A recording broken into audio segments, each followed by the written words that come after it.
Hello students, myself Mr. Devesh Singh. You are most welcome in this channel. Today in this class we are going to study our new topics, that is causes of poverty, anti-poverty measures and the challenges ahead for poverty. Dear students, you know very well that not only India but also the world is suffering from the great challenges that is related to poverty. And there are many big factors that is associated with this great problem, like that education, population, health, and among those great factors, population is the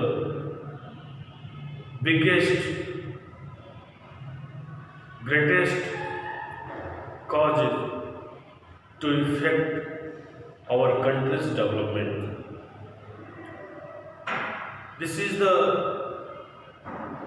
greatest challenge in our country, how we reduce our population, how we control our population, so that our government will be able to provide employment to the peoples of our country. So here, let's see this new topic, causes of poverty. There are many causes of poverty, students, but here, according to the chapter, the great cause starts from the government's some bad schemes. You see here, I have mentioned the policies of colonial government ruined the traditional handicraft and discouraged development of industries and textiles. You know that handicrafts, development of industries and textiles, these are our tradition, these are our recognition, and on the basis of this works a lot of people in our country get employment.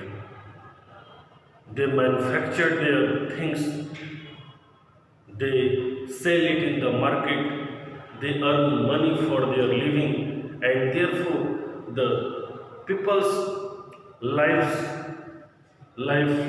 activity spends very comfortably in the past days. But the very bad scheme of the government discouraged it. There was a requirement to encourage these industries, textiles and handicraft, but when government's schemes started to discourage these works by and by, so many people become unemployment, and now they began to suffer from poverty. They began to move here and there from rural to urban to rural area in the search of job. Here, student, you can say that after that, government started to support the agriculture sector, and many schemes started by the government to get proper irrigation means sichai, to irrigate the field properly, and then green revolution also started, and with the effects of green revolution, the effects of irrigation and other factors in the agriculture lines, there were job opportunities were created in the agriculture sector, but the effect were limited to some parts. But this was not effective in the each parts of our country. In those parts of the country, there were not fertile land, there were barren land, there were wastelands. There people were not capable to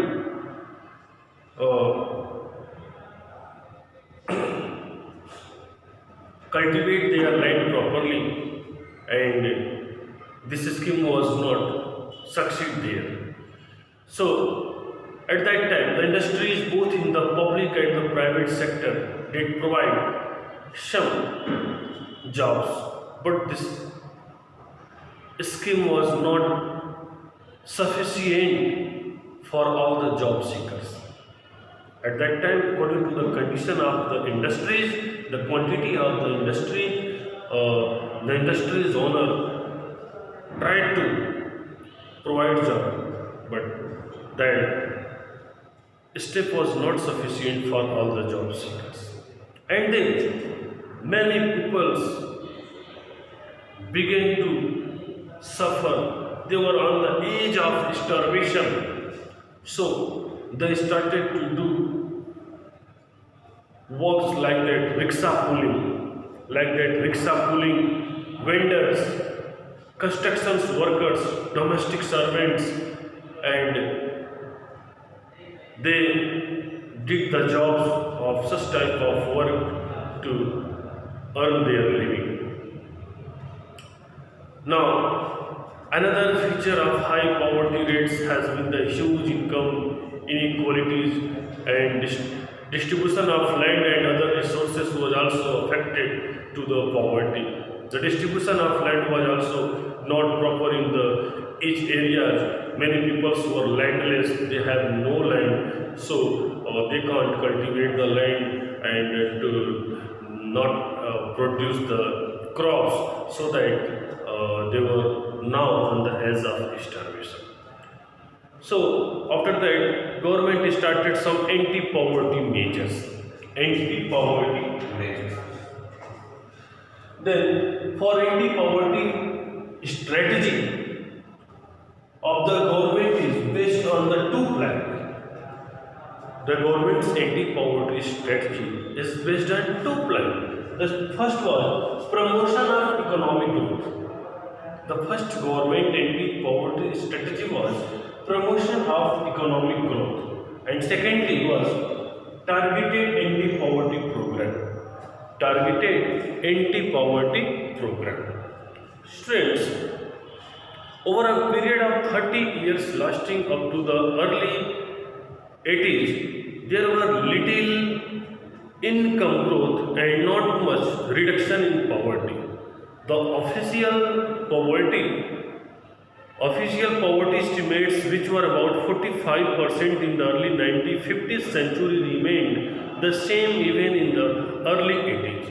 Means the condition that was in 1950s was also same in the 1980s. After 30 years, there was no changing in the poverty measures. Same condition was between the period of 1950s to 1980. Now, since the 80s, India's economic growth has been one of the fastest in the world. But after that, since 80s, we started to run very rapidly to increase our economical condition. It was the fastest economical rates of India at that time after 1980s. And the growth rate jumped from the average of about 3.5% a year in the 1970s to about 6% during the 1980s and 1990s.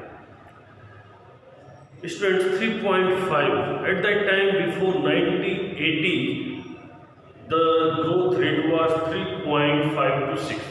3.5 or 3.6. But just after 1980s, the growth rate of our economy jumped very rapidly, and on the average of about 6% during the 1990th century. In the decade of 1990th century, it jumped steadily from 3.5 to 6%. Okay, therefore we are now jumping very rapidly to touch the line of economical condition. And at that time, it is becoming clear that there is a strong link. There is a strong link between economic growth and poverty reduction. Means you can say that जैसे economic growth जब बढ़ा तो economic growth के साथ साथ poverty ratio भी घटना शुरू हुआ. So there is a good link, a great link between economic growth and between the economic growth and the poverty reduction. जैसे economic growth बढ़ा वैसे poverty reduction भी start हो गया. Okay, तो students, then government started many schemes to control the circumstances of poverty in India. There were many good schemes taken by the government. Like that, at first, the anti-poverty program. It was the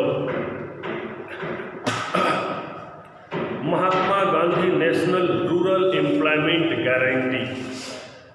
Mahatma Gandhi National Rural Employment Guarantee Act 2005. That is called Manrega. It started in 2005. Is the known now Manrega, Mahatma Gandhi National Rural Employment Guarantee Act. The chief reason of this act was to provide job 100 days of wages to the poor people in rural areas. In rural area means देहात के क्षेत्र में जो लोग काफ़ी poverty से ग्रसित हैं, ऐसे लोगों को 100 डेज का रोजगार देने का, एम्प्लॉयमेंट देने का प्रावधान इस मनरेगा के अंतर्गत स्टार्ट किया गया. And it also aim the sustainable development to address the cause of drought, deforestation and soil erosion. Soil erosion में मृदा अपरदन, डिफॉरेस्टेशन जो पेड़ों की कटाई, इन सारी चीज़ों से भी जो रोकने के लिए ये सारी स्कीम को लाया गया. और that was beneficial at that time because 100 days wages covered the poverty line of India in the rural areas at that time. After that, this scheme provided employment to 220 crore people in rural areas at that time, and there was 23% scheme was also allotted for SC/ST people in this act. 23% जो है SC/ST को उसमें से दिया गया उनके लिए उस काम में, वेजेज में शामिल होने के लिए. Okay, and 17% and 53% for women also. Women were also included in their scheme of the government. And after that, in the next scheme, Prime Minister Rozgar Yojana, that is known as PMRY, Prime Minister Rozgar Yojana, is another scheme which was started in 1993. The aim of this program is to create self-employment opportunities.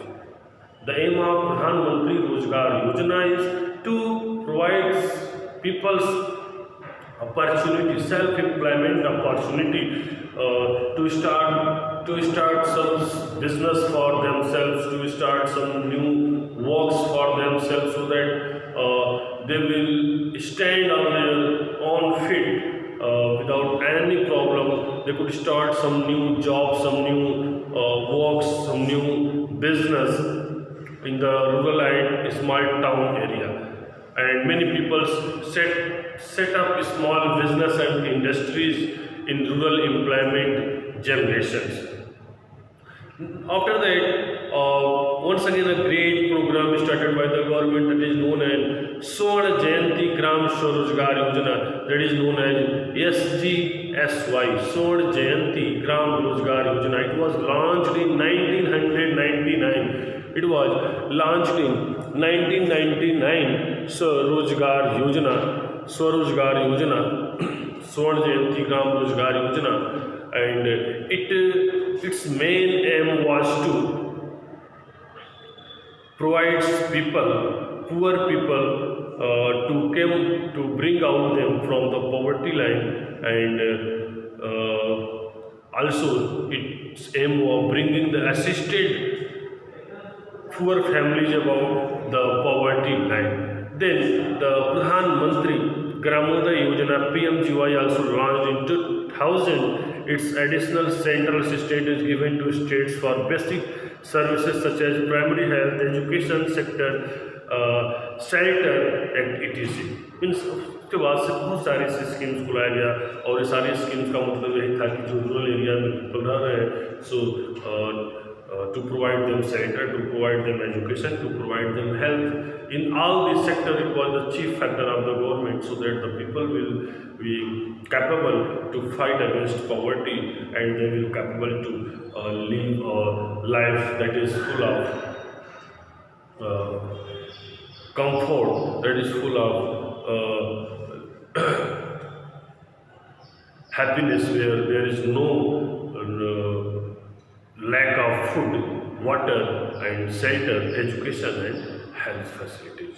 Okay, now the challenges ahead. We have a great challenge in the coming future because poverty is the big cause before us. So people have to at first focus ourselves towards the sector in health, education, and population.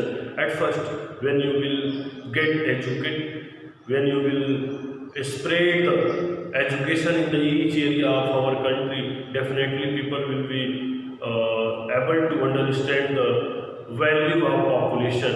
And if you control this great factor, population, definitely our resources, the consumption of resources will be controlled, and after that, people will be able to get shelter and health properly. So these are the factors, students, that is great cause of poverty, and it's also a big challenge to all of us in the coming future. So we have to check ourselves, we have to make control all over this area, we have to make conscious to the people that each and every people take some good step that is favorable in our own benefit, that is favorable in our for our country, to control the poverty ratio and to provide happiness to each and every family. That's okay. Thank you so much. Have a nice day.